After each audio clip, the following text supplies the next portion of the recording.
சரி, electric force is conservative or not? Suppose இது கன்சர்வேட்டிவா இருந்தா நம்மளுக்கே தெரியும். எலக்ட்ரிக் ஃபோர்ஸ் பேசிக்கலி எலக்ட்ரோஸ்டாட்டிக் தானே. சரி, பேசிக்லி ஒரு ஃபோர்ஸ் கன்சர்வேட்டிவா இருந்தா பேசிக்லி கன்சர்வேட்டிவான என்னென்ன ப்ராப்பர்ட்டி இருக்கும்? இட் இஸ் இண்டிபெண்டன்ட் ஆஃப் பாத். அதாவது நான் இந்த பாயிண்ட்ல இருந்து இந்த பாயிண்ட்டுக்கு இப்படி போனாலும் சரி, இப்படி போனாலும் சரி, இப்படி வந்தாலும் சரி, கரெக்டா இல்லையா? எப்படி வந்தாலும் ஒர்க் டன் எப்படி தான் இருக்கும்? சேமா தான் இருக்கும். எப்போ சேமா இருக்கும்? கன்சர்வேட்டிவ் அப்போ, கரெக்டா இல்லையா? அப்போ பேசிக்லி ஒரு ஃபோர்ஸ் கன்சர்வேட்டிவா இல்லையான்னு நம்மளுக்கு தெரியணும். அதே மாதிரி சப்போஸ் ஒரு ஃபோர்ஸ் கன்சர்வேட்டிவ்னு சொன்னால் ஒரு ரவுண்ட் த ட்ரிப் நான் எங்கே ஸ்டார்ட் பண்ணணும் அங்கே வந்து முடிச்சிட்டா என்ன ஆகும்? 0. ஏன்னா ஸ்டார்டிங் பாயிண்ட் ஃபைனல் பாயிண்ட் சேமா. ஏன்னா ஒர்க் டன் எதை பொறுத்து இருக்கும்? ஸ்டார்டிங் பாயிண்ட் ஃபைனல் பாயிண்ட்டை பொறுத்து இருக்கும். இந்த இடத்துல ரெண்டுமே சேம்னா டிஸ்பிளேஸ்மெண்ட் 0. டிஸ்பிளேஸ்மெண்ட் 0ன்னு சொன்னால் ஒர்க் டன் என்னது? 0. இந்த மாதிரி கொஸ்டின் ஏகப்பட்ட கொஸ்டின் நீட்லேயே கேட்டிருக்காங்க, போர்ட்லேயும் வரும். அப்போ work done in round trip, இல்லைனா work done in moving a charge through a circle, இல்லைனா அலாங் த சர்க்கம்ஃபரன்ஸ், அந்த மாதிரி போட்டு வார்த்தையை மாற்றி வந்துட்டு கேட்பாங்க. அப்போ எவ்வளோ ஒர்க் டன் இருக்கும்? நீட்லையும் சரி போர்ட்லேயும் சரி கேட்காத ஒரு கேள்வி என்ன அப்படின்னா, கொடுத்துருக்க ஃபோர்ஸ் வந்து கன்சர்வேட்டிவாக இல்லையா? ஏன்னா பேசிக்லி ஒரு கன்சர்வேட்டிவ் ஃபோர்ஸாக இல்லையான்னு தெரிஞ்சாதான் நீ அதுக்கப்புறம் இதெல்லாம் அப்ளை பண்ண முடியும், கரெக்டாக இல்லையா? அப்போ what are the example of conservative forces? அதானே சொல்லிக்கிட்டு இருக்கு. Gravitational force, electrostatic force, spring force, இதெல்லாம் conservative force. Basically conservative force அப்படின்னு சொன்னால் நான் எவ்வளோ எனர்ஜி கொடுக்குறேன்னு திரும்பி அந்த எனர்ஜி வந்து ரிலீஸ் பண்ணணும், கரெக்டாக இல்லையா? ஃபார் எக்ஸாம்பிள் நான் ஒரு ஒர்க் பண்ணி இந்த பெண்ணை வந்து கிரவுண்ட்லேருந்து தூக்கி இப்படி மேலே வச்சுருக்கேன்னு வச்சுக்கோ. I have done some work against the gravitational force, கரெக்டாக இல்லையா? அப்போ நான் இதை விட்டோன்னு என்ன ஆகும்? கிராவிட்டி திரும்பி இழுத்துரும். அப்போ நான் எவ்வளோ ஒர்க் பண்ணுறேன்னா திரும்பி அந்த ஒர்க் வந்து கிராவிட்டி எனக்கு கொடுத்துரும், கரெக்டாக இல்லையா? இப்போ ஒரு ஸ்ப்ரிங் இருக்குது, நான் ஸ்ப்ரிங்கை போட்டு இப்படி அமுக்குறேன்னு வச்சுக்கோ. ஏன் அப்போ நான் ஏதோ ஒரு ஒர்க் பண்ணியிருக்கேன், நான் ஸ்ப்ரிங்கை அமுக்கிறதுக்கு நான் கையை எடுத்தோன்னே என்ன பண்ணும்? ஸ்ப்ரிங் அந்த எனர்ஜி திரும்பி கொடுத்துரும், கரெக்டாக இல்லையா? சப்போஸ் நான் வந்து ரொம்ப கஷ்டப்பட்டு ஒரு சார்ஜை வந்து தூக்கிட்டு எலக்ட்ரோஸ்டாட்டிக் ஃபோர்ஸ்க்கு அகெயின்ஸ்டாக வந்து ஒரு பாயிண்டில் வைக்கிறேன்னு வச்சுக்கோ. I have done some work, நான் கையை எடுத்தோன்னு என்ன ஆகும்? மறுபடியும் அது வந்து துரத்தி விட்டுரும், கரெக்டாக இல்லையா? ஆப்போடிச்சுட்டு சார்ஜை தாண்டா தூக்கிட்டு வந்ததுக்கு நான் கஷ்டப்படுவேன், எப்படியா? அப்புறம் அவன் கேட்குறான் இல்லை, அதுதான் அப்புறம் அதுதான் சொல்கிறேன். இப்போ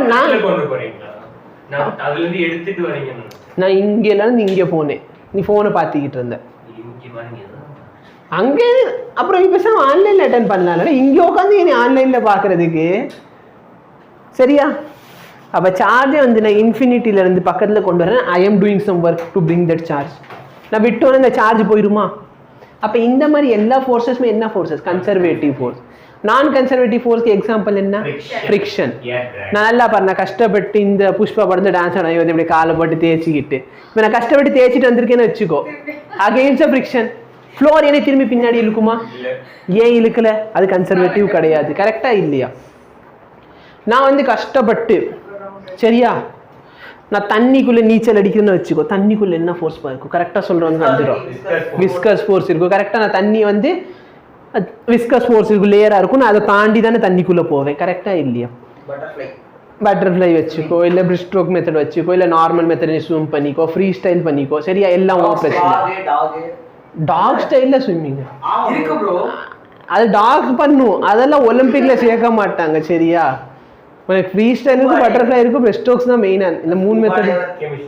ஸ்கூபா டிரைவரா? ஸ்விம்மிங் ஏன்னா ஸ்கூபா டிரைவர் நீங்கள் ஏறி குதி. நீ சொல்ல இந்த சம்மர் சால்ட் அடிச்சு எடுத்தாங்க பற்றி, அது வேற ஈவெண்ட்டு, சரியா? அப்போ நீ யோசிச்சு பாரு, நான் வந்து தண்ணி எதிர்த்து முன்னாடி போயிருக்கேன்னு வச்சுக்கோ. ஏன் நான் கொஞ்ச நேரத்துக்கு அப்புறம் தண்ணிக்கு முன்னாடி போய் நின்னதுக்கு அப்புறம் தண்ணி பின்னாடி என்ன இழுக்குமா? அது எல்லாமே ஏன்னா உனக்கு ஸ்விம்மிங் பண்ண தெரியாது, நீ பண்றது பேர் ஸ்விம்மிங் கிடையாது, சரியா?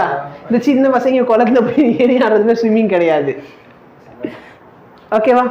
அப்போ பேசிக்லி பார்த்தோன்னா அது எல்லாமே நான் கன்சர்வேட்டிவ் ஃபோர்ஸ். ஏர் ட்ராகாக இருக்கட்டும், வாட்டர் ட்ராகாக இருக்கட்டும், ஃப்ரிக்ஷனலாக இருக்கட்டும், இதெல்லாம் பார்த்தோன்னா நான் கன்சர்வேட்டிவ் ஃபோர்ஸ். புரியுதா? ஓகே, இந்த பேரை வச்சு நான் கண்டுபிடிச்சிடலாம்.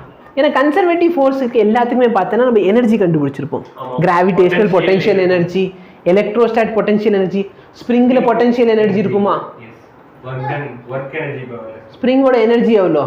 kx minus அது force. F is equal to minus kx. half kx square. half kx square. இதான் எனர்ஜி ஸ்டோர் இன் ஸ்ப்ரிங் படிச்சோமா இல்லையா? எவ்வளவு தூரத்துக்கு இழுக்கிறோமா? கரெக்டா? half kx square. அப்ப இதான் பார்த்தா எனர்ஜி. அப்ப எதெல்லாம் எனக்கு எனர்ஜி ரிலேட் ஆகுதோ அதெல்லாம் என்னது? எனர்ஜி ஸ்டோர் எப்பறம் மைனஸ்ல வரும்? எலாங்கேட் பண்றப்ப பிளஸ் ஆகும். கரெக்டா இல்லையா? கரெக்டா? சரி, நீ எனர்ஜி ஸ்டோர் பண்ணி வைக்கிறப்ப பிளஸ் எனர்ஜி தானே இருக்கும். நல்லா பாருங்க, இப்படி இழுத்தாலும் ஸ்ப்ரிங் வந்து இப்படி எனர்ஜி கொடுக்க போகுது, நான் இப்படி அமுக்கினாலும் ஸ்ப்ரிங் எனர்ஜி கொடுக்கும். கரெக்டாக இல்லை? ரெண்டு கேஸ்லையுமே. அப்போ நான் எனர்ஜி ஸ்டோர் பண்ணி வைக்க போகிறேன், அவ்வளோதான். புரியுதா என்ன டிஃபிகல்ட்டி? ஓகே. அப்போ பேசிக்கலி எதுலலாம் இந்த பொட்டன்ஷியல் எனர்ஜி கான்செப்ட் வருது அது எல்லாமே கன்சர்வேட்டிவ் ஃபோர்ஸ். ஆனால் சப்போஸ் உன் கொஸ்டின் வந்து sum F is equal to sum A I cap இல்லைன்னா அலாங் எக்ஸ் ஆக்சிஸ்னு வச்சுக்கோங்க. Fx along I cap, Fy along J cap, Fz along K cap. இப்படி கொடுத்துட்டாங்க. கிராவிடேஷனில் கொடுத்து அதே கொஸ்டின் அதே எக்ஸாம்பிள் கொண்டு மாற்றாமல் காப்பி பண்ணி தான் வந்திருக்கேன். சரியா? ஏன்னா கான்செப்ட் சேம், இல்லுஸ்ட்ரேஷன் சேமாக தானே இருக்கணும். அப்போ அங்கே பார்த்தோன்னா நான் வந்து ஒன்றும் இல்லை. டிஃப்ரென்ஸ் என்ன? அங்கே கிராவிடேஷனல் ஃபீல்டு இஸ் கன்சர்வேட்டிவ் நம்ம கண்டுபிடிக்கணும். இருந்தாலும் இங்கிருந்து லைன் காப்பி பண்ணுறப்ப அங்கே எலக்ட்ரிக் ஃபீல்டே போட்டிருந்துருக்கலாம். I don't remember. இங்கே பார்த்தோன்னா எலக்ட்ரிக் ஃபோர்ஸ் கன்சர்வேட்டிவ் இல்லையான்னு பார்க்கணும். இப்போ நல்லா பாரு, இதுக்கு பேசிக் ஒரு கண்டிஷன் இருக்கும். கரெக்டா? என்ன கண்டிஷன்? நல்லா பாரு, நான் வந்து இந்த ஃபங்க்ஷனை எக்ஸை பொறுத்து டோ எஃப்எக்ஸ் டோ ஒய் எக்ஸ் டேர்மை ஒய்யை பொறுத்து டிஃப்ரென்ஷியேட் பண்ணுறேன். இதுவும் டோ எஃப் ஒய் பை டோ எக்ஸ். எக்ஸ் வந்து எக்ஸ். சரியா? First condition. அடுத்து உன்னோட ரெண்டாவது கண்டிஷன் இசட். எக்ஸை ஒய் கூட பண்ணியாச்சு. அடுத்து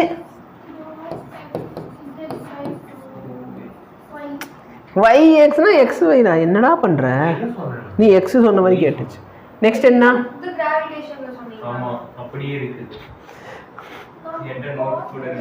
நெக்ஸ்ட் பாரு, டோ எஃப் ஒய்க்கு அப்புறம் என்ன? இசட். இசட் வந்து எக்ஸை பொறுத்தா? நல்லா பாரு, எக்ஸுக்கும் ஒய்க்கும் பார்த்தாச்சு, ஒய்க்கும் இசடுக்கும் பார்த்தாச்சு. அப்போ எக்ஸுக்கும் இசடுக்கும் இந்த மூணு ஈக்குவேஷனுமே ஈக்குவலாக இருந்தா ஃபோர்ஸ் இஸ் கன்சர்வேட்டிவ். மூணுமே சாட்டிஸ்ஃபை பண்ணணும். இதில் ஏதாவது ஒன்று அன்சாட்டிஸ்ஃபை ஆகுது அப்படின்னாலும் ஃபோர்ஸ் இஸ் நான் கன்சர்வேட்டிவ். போர்டில் வந்து இது வரைக்கும் கொஸ்டின் வந்ததில்லை, இருந்தாலும் ப்ராக்டிஸ் பண்ணி வச்சுக்கோ. ஏன்னா 1 மார்க் கேட்குறாங்க. எதுக்கு நம்ம உயிரோடு இருக்கோம்? 11th நடத்துனா யாரும் விசில் அடிச்சுக்கிட்டு இருக்கா?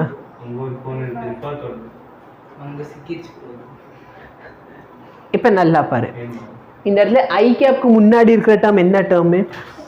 எக்ஸ். அப்போ இது பார்த்தீங்கன்னா என்னோட எஃப்எக்ஸா? ஜேக்கு முன்னாடி இருக்கிற டேர்மு எஃப்ஒய். சரியா? சரி, பேசிக்கலி இதோட மீனிங் என்னன்னா, இந்த ஃபங்க்ஷன் பார்த்தீங்கன்னா எக்ஸை பொறுத்து சேஞ்ச் ஆகுது, ஒய்யை பொறுத்து சேஞ்ச் ஆகுது. புரியுதா? இப்போ நல்லா பாரு, என் கண்டிஷன் என்ன? இந்த டோ எஃப் எக்ஸ் டிவைடட் பை டோ ஒய். கரெக்டா? இங்கே டோ எஃப்எக்ஸ், எஃப்எக்ஸ் வேல்யூ என்ன? எக்ஸ். இது எதை பொறுத்து நான் டிஃபரன்ஷியேட் பண்ண போறேன்? என்ன வரும்? எக்ஸை வந்து நான் ஒய்யை பொறுத்து டிஃபரன்ஷியேட் பண்ண போறேன். அப்போ கான்ஸ்டன்ட்டா? எக்ஸ் வந்து ஒய்யை பொறுத்து கான்ஸ்டன்ட்.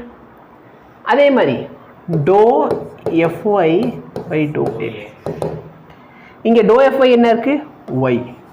எக்ஸை பொறுத்து இதை டிஃபரன்ஷியேட் பண்ணா ஒய் வந்து எக்ஸை பொறுத்து கான்ஸ்டன்ட். அப்போ ஜீரோவா?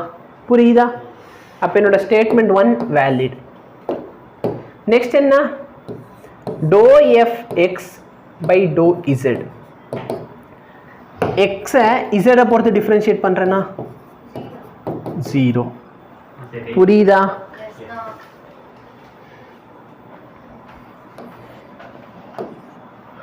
To F Z. இங்கே டோ எஃப் இசட் என்ன?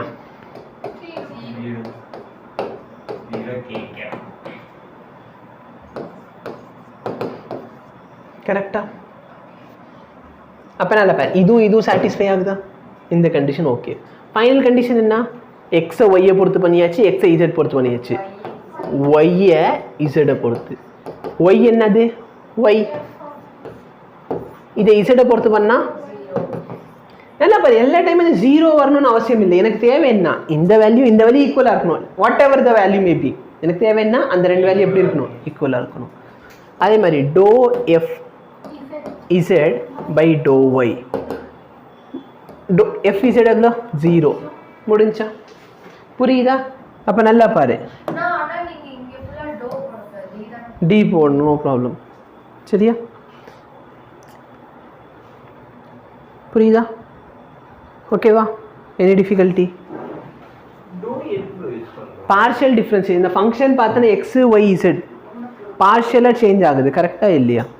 அப்போ நான் ஒருத்தவங்களை டிஃப்ரென்ஷியேட் பண்ணுறப்போ அடுத்தவங்க அமைதியாக உட்காரணும். அப்போ அடுத்தவங்க வந்து கான்ஸ்டன்ட். அப்போதைக்கு நான் பார்ஷியலாக டிஃப்ரென்ஷியேட் பண்ண போகிறேன். ஓகே. இப்போ இதான் கொஸ்டின் வச்சுக்கோ. இதில் எஃப் ஆஃப் எக்ஸ் என்ன? எஃப் ஆஃப் ஒய் என்ன? இப்போ கொஸ்டின் இன்ட்ரெஸ்டிங் ஆயிடுச்சா? டோ எஃப் எக்ஸ் பை டோ ஒய். எஃப் ஆஃப் எக்ஸ் என்ன? எக்ஸு. எக்ஸை வந்து ஒய்யை பொறுத்து டிஃப்ரென்ஷியேட் பண்ணால் 0. என்னடா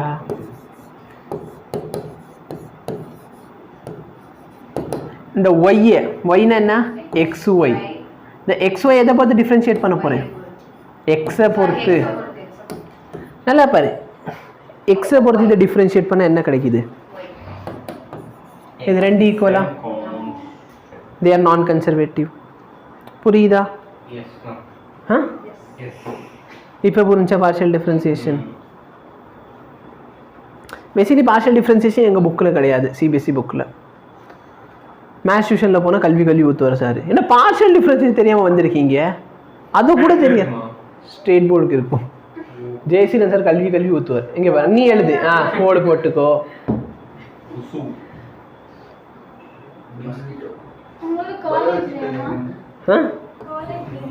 காலேஜில் இல்லை, 12th டியூஷன் போகிறப்ப மேத்ஸ் டியூஷனில். ஏன்னா பார்ஷியல் டிஃப்ரென்ஷியேஷன் தெரியாமல் வந்திருக்கீங்க. இதில் பெருசாக சிபிஎஸ்சின்னு வேறு வந்துடுங்க சார். இல்லைன்னா நாங்கள் என்ன சார் பண்ண முடியும்?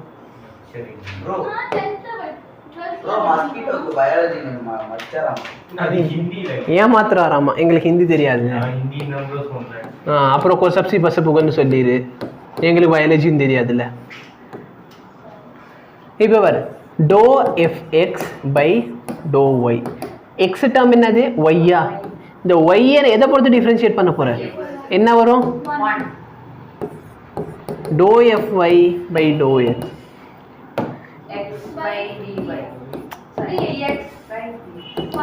அப்போ ஃபர்ஸ்ட் கண்டிஷன் சாட்டிஸ்ஃபை ஆகுது. அப்போ மிச்சம் இருக்க ரெண்டு கண்டிஷனை ட்ரை பண்ணி பார்க்கணும். எஃப் ஆஃப் இசட் என்ன? எஃப் ஆஃப் இசட் பார்த்தினா 0.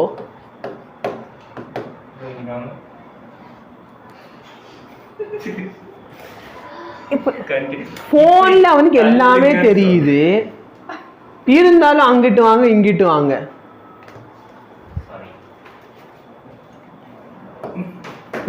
dfx by dz. x term என்ன இருக்கு? y z. டிஃபரன்ஷியேட் பண்ண என்ன?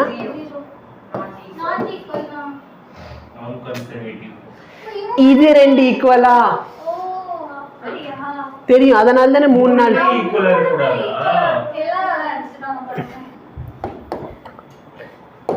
இவங்க ரெண்டு பேர் ஈக்குவலா இருக்கணும்.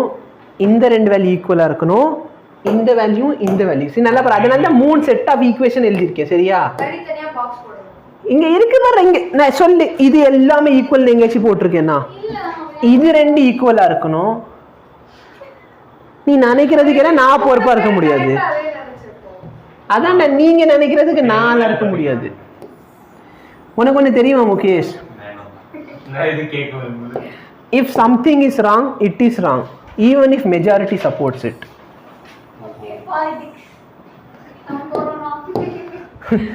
பாலிட்டிக்ஸ் போகிறோம் கடைசியாக தெருமுனையில் ஜிந்தாபான்னு கத்த போகிறோம். அவங்க வந்தவங்க என்னப்பா பொங்கல் தான் என்னப்பா கோயில் பூசை முன்னிட்டு வந்து வாங்கி தரோம்.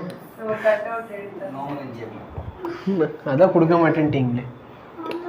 புரியுதா?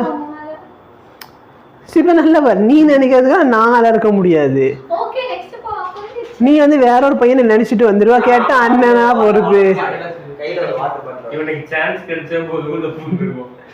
சொன்னா. அப்ப நடத்துறப்ப இங்க பாரு நல்லா பாரு, இதுவும் ஈக்குவலா இருக்கணும். அதனால தான் இங்க சைடுல பிராக்கெட் போட்டிருக்கேன் பாரு. இது 2 ஈக்குவல், இது 2 ஈக்குவல், இது 2. இது வந்து ஸ்கொயர் பிராக்கெட்னு சொல்லுவாங்க. இதுக்கும் எந்த பிராக்கெட் போட்டு இது 2 கவர் பண்ணுவேன்.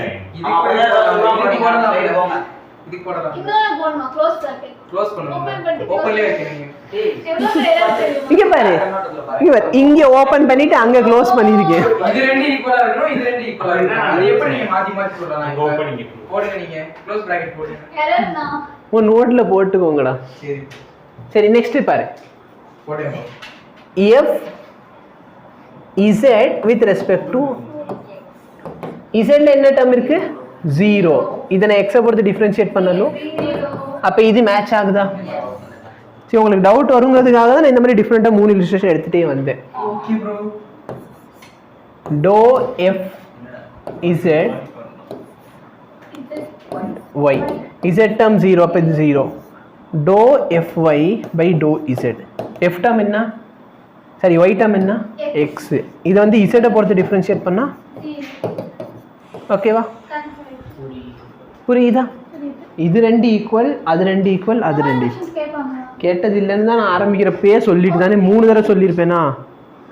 என்னடா நல்லா மோந்து பார்த்துட்டு தான் உட்காந்துருக்கீங்களா? பவுடரை சப்ளை செயினை நீ நிப்பாட்டு. நீ தானே ஆரம்பிச்சு. ஏதோ உன் பிராண்டு பேர் என்ன?